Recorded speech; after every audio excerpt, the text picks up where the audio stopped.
말씀을 지키지 않고 또 말씀을 알아듣지 못하는 유대인들을 향해 예수님은 어찌하여 나를 죽이려고 하느냐 그렇게 힐문하셨습니다.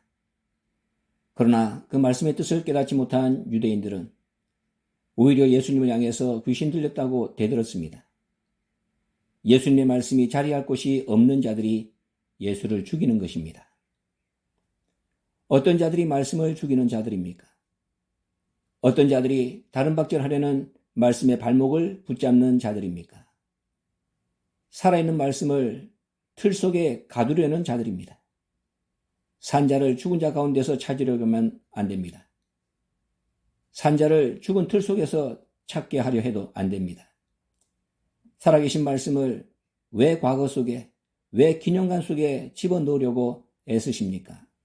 왜 산자를 관 속에 집어넣지 못해 안달입니까? 미친 짓입니다. 말씀은 죽었을 때 가두는 것입니다. 말씀이 더 이상 활동하지 않을 때 가두는 것입니다. 말씀이 다른 박질을 멈췄을 때 기념하는 것입니다. 예수님은 메시아로서의 사역을 끝내고 십자가를 지게 되었을 때 최후의 만찬석상에서 제자들에게 당신의 살과 피를 나눠주시면서 기념하라고 말씀하셨습니다.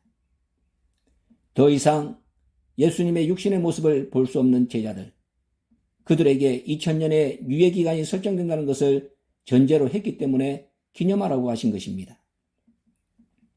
그러나 오늘의 상황은 그런 것이 아닙니다. 두 번째 오신 주님, 변화의 말씀을 이미 이 땅에 선포하신 아버지, 신령한 하늘구름 속에서 이미 이른 비와 늦은 비, 내릴 비를 다 내리신 하나님께서 나무를 증명해 줄 변화의 열매를 고르기 위해 잠깐 모습을 감추신 시기가 바로 오늘인데, 이런 중요한 시기에 기념이란 명분하에 말씀을 가두었어야 되겠습니까? 산 말씀, 살아서 다른 박질하는 말씀에 박차를 가해도 시원찮을 판에 기념관 속에 눌러앉아 절이나 받고 있으라니 이보다 열불나는 일이 어디 또 있겠습니까? 지금은 말씀을 가둘 때가 아닙니다. 아버지를 기념관에 주저앉힐 때가 아닙니다. 그것은 아버지 수족을 올가매는 일입니다. 아버지를 위한 일이라면 목숨까지도 내놓는 순박하기 이를 데 없는 교인들을 죽음의 구렁텅이로 내모는 일입니다. 아버지께서 원하시는 일이 무엇인지 알아야 합니다. 지금 아버지를 기쁘시게 해드리는 일이 무엇인지 깨달아야 합니다. 전국 각처에 세워진 기념관이 도대체 몇 개나 되는 줄 몰라서 그러는 겁니까? 행사할 때마다 하나씩 세우지 않았습니까? 부활하신 예수님을 체험한 제자들이 언제 기념관을 세웠습니까? 언제 기념관 모금운동을 벌였습니까? 그들이 한 일은 오직 한 가지, 예수가 그리스도라는 사실을 힘을 다해 증거한 것밖에 없습니다.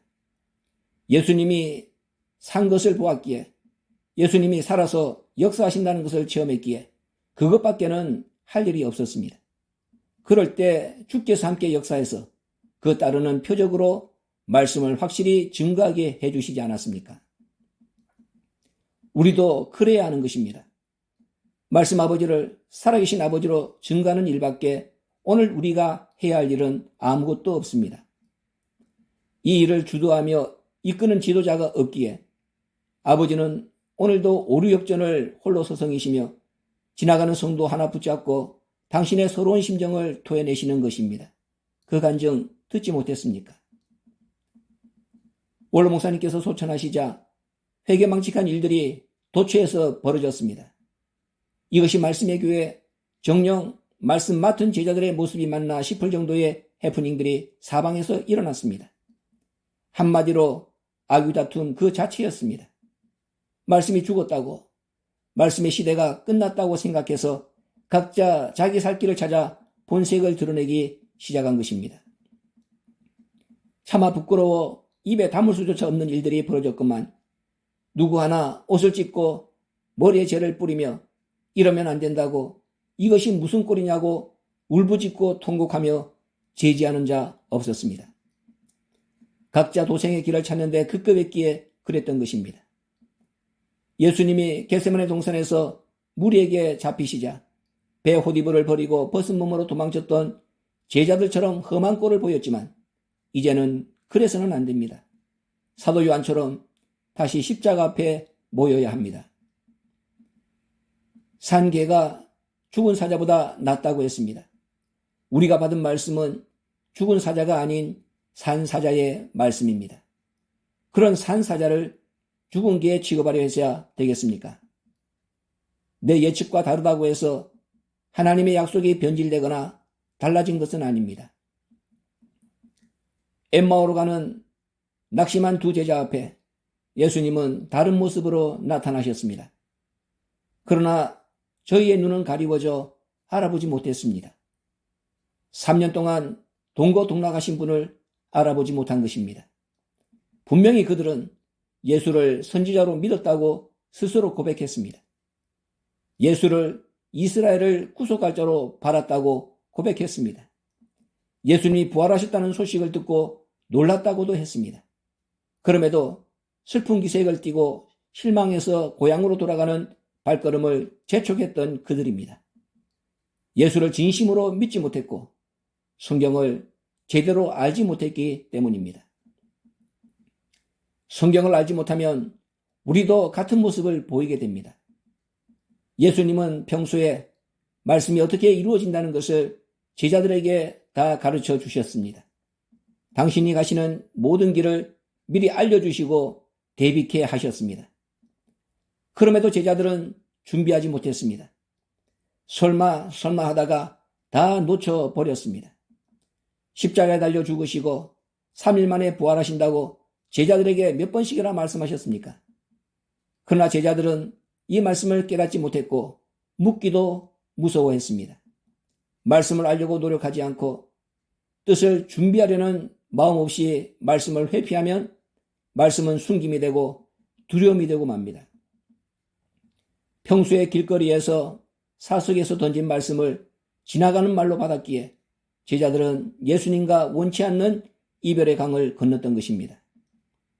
그렇다면 원로 목사님은 평소에 우리에게 어떤 말씀을 남기셨고 우리는 그 말씀을 얼마나 기억하고 있는지요? 평소에 입버릇처럼 안병 같다고 말씀하실 때 그 말씀을 마음에 간직했다면 어찌 됐을까요? 2014년 1월 올랜도에서 다시는 내가 여기에 못 올 것 같다고 말씀하실 때 그 말씀을 믿음으로 받들었다면 어찌 됐을까요? 2008년 1월 4번씩이나 한국과 뉴욕교회에서 말씀의 역사가 완성되는 종말의 때를 말씀하셨을 때 그 말씀을 깨닫고 영접했다면 어찌 됐을까요? 이제 은퇴하고 책을 써야 되겠다 하시면서 관련 서적까지 다 사주시고 준비하라고 명령하셨을 때 그 말씀을 받들었다면 구속사 시리즈 출간의 때가 얼마나 더 앞당겨졌을까요? 2013년 12월 17일 승리의 날, 하늘물 열릴 날, 영광의 날, 에헤라 좋구나 찬송 부른 날, 이 날들의 의미를 미리 알았다면, 또 미리 간파했다면, 그래서 준비했다면 2014년 12월 17일 같은 날에 호련히 우리 곁을 떠나셨겠습니까?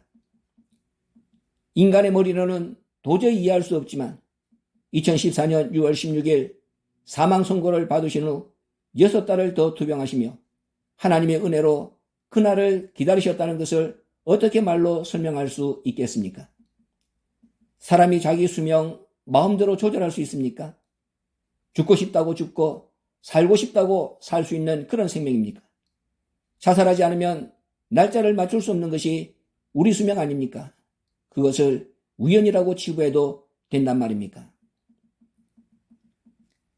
고난받기 전 6월절 만찬을 제자들과 함께 먹길 그토록 고대하셨던 예수님처럼 원로 목사님께서는 승리의 날 하늘문 열린 12월 17일을 학수고대하시다가 마침내 그날 그 시간에 우리 곁을 떠나신 것입니다. 그날이 구속사의 새 장을 여는 예정된 역사적인 날이기 때문에 그리하신 것입니다. 평소의 말씀 속에 모든 답이 다 들어있음을 알아야 합니다. 평상시 아버지는 모든 답을 우리에게 이미 주셨습니다. 우리가 놓치고 우리가 흘려버린 것입니다. 그래서 우리 곁을 떠나시고 만 것입니다. 우리가 떠나시게 등 떠밀고 만 것입니다. 지금이라도 평소에 강조하셨던 말씀들을 기억해내야 합니다. 그래야 낙오하지 않고 목적지까지 갈 수 있습니다. 말씀을 마음에 두고 생각한 육신의 어머니 마리아는 예수를 육신의 아들로 보지 않고 메시아로 이해했습니다. 그래서 십자가 밑을 끝까지 지킬 수 있었습니다. 예수님 발 아래 앉아 말씀을 새겨 들은 마리아는 주의 장사를 미리 예비하고 복음이 가는 곳마다 그 이름이 기념되는 축복을 받았습니다.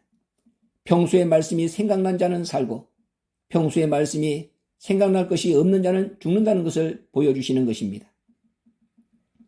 구속사 시리즈는 원로 목사님의 평소의 말씀을 기억나게 하는 촉매제입니다.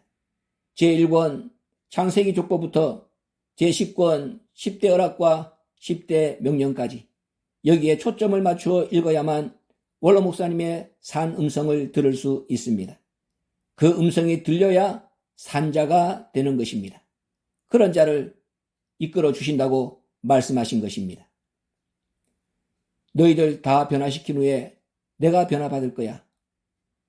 이 말씀은 오늘 우리가 반드시 기억해내야 할 아버지와의 만남을 풀 수 있는 열쇠가 되는 말씀입니다. 살아있는 사자를 죽은 게 만들어 물어뜯는 이리떼 무리 속에 휩싸이지 않기를 간절히 소원합니다.